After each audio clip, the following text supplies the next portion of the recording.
Avant de commencer, n'oubliez pas de s'abonner. Bonjour mes amis, j'espère que vous allez bien. Aujourd'hui, j'ai décidé de faire une histoire. C'est pour enrichir votre lexique et pour savoir communiquer bien en français. Et c'est l'histoire de la table, l'âne et le gourdin. Un tailleur avait 3 garçons. Ils vivaient tous les 4 dans une pauvre maisonnette. Ils étaient pauvres, mais heureux de vivre ensemble avec leur aimable père. Or, ce tailleur possédait une belle chèvre à l'œil malicieux et aux cornes luisantes. C'était leur seule richesse, grâce à laquelle ils étaient rassurés de ne pas mourir de faim. Les 3 garçons prenaient toujours soin de la bête et la menaient paître chacun à son tour. Un jour, l'aîné conduisit la chèvre au pré et veilla à ce qu'elle broutait l'herbe la plus tendre. Le soir venu, le garçon lui demanda « As-tu bien mangé ?» La chèvre répondit « J'ai tant brouté que je ne pourrai plus avaler le moindre brin d'herbe. Mais, mais... » Hélas, lorsqu'ils furent de retour à la maison et que le père eut demandé à la chèvre si elle avait assez mangé, elle dit « Que de l'herbe jaune et de maigres racines que j'ai mis sous la dent au bord du chemin, » répondit la chèvre. Furieux, le tailleur chassa son fils aîné Pierre de sa maison. Le lendemain, il donna l'ordre au second de ses fils de mener la chèvre au champ. Il la conduisit dans une prairie grasse et fleurie où elle brouta tout le jour et malgré les soins qu'elle a reçus, la chèvre persista à mentir et le tailleur chassa son second fils.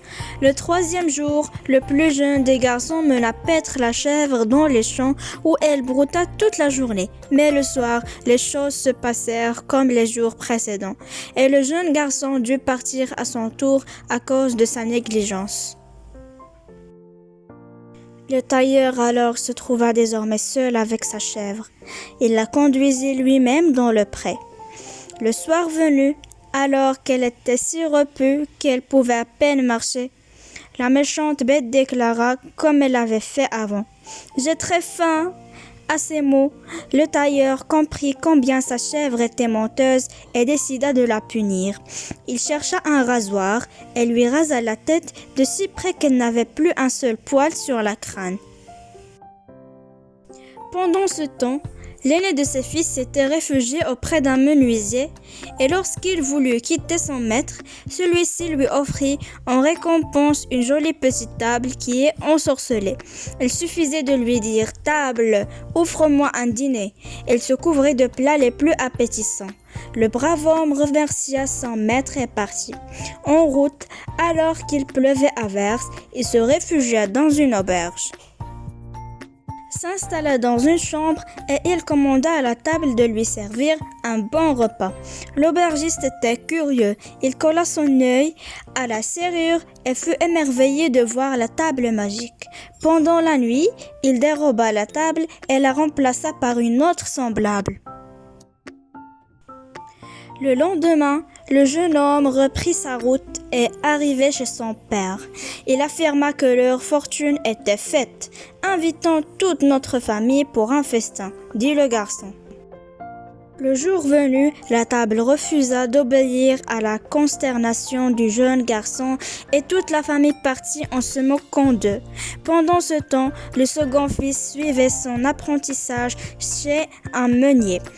Lorsqu'il fut prêt à rentrer, le meunier, satisfait de ses efforts, lui offrit un formidable âne doué d'un pouvoir merveilleux. À chaque appel, il crachait des pièces d'or.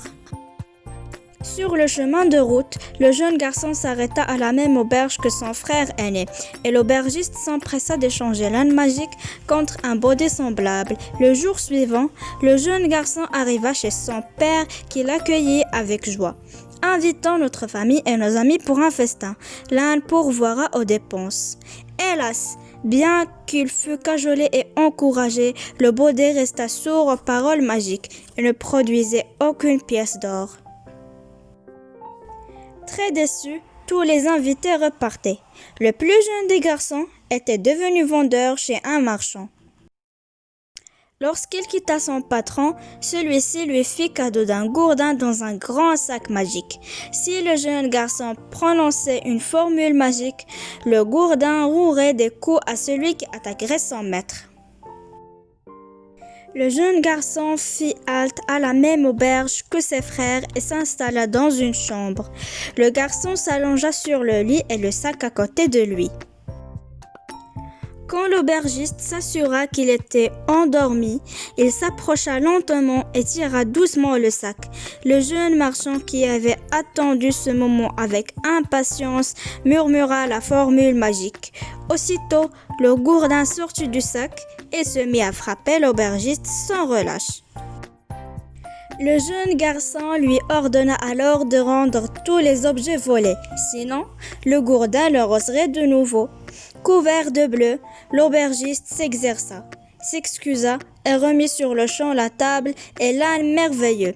Chargé de ses trésors, il fut chaleureusement accueilli par son père et ses frères. « Père, dit-il, invitons notre famille et nos amis pour un festin. N'ayez pas crainte cette fois-ci. » Une fois de plus, tout le monde se rendit chez eux.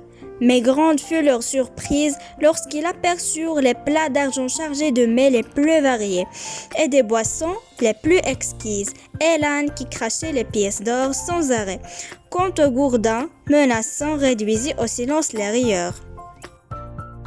Et enfin, mes amis, je vous donne un vocabulaire qui vous aidera à comprendre bien l'histoire. On a brouté, c'est manger l'herbe ou paître. Cajoler, caresser ou entourer d'affection. Dérober, déposséder, prendre à autrui ou bien voler. Gourdin, robateau. Luisante, qui émet de la lumière brillante. Malicieux, espiègle, malin, qui taquine les autres. Mais, repas ou bien plat. Paître, brouter l'herbe, manger pour certains animaux.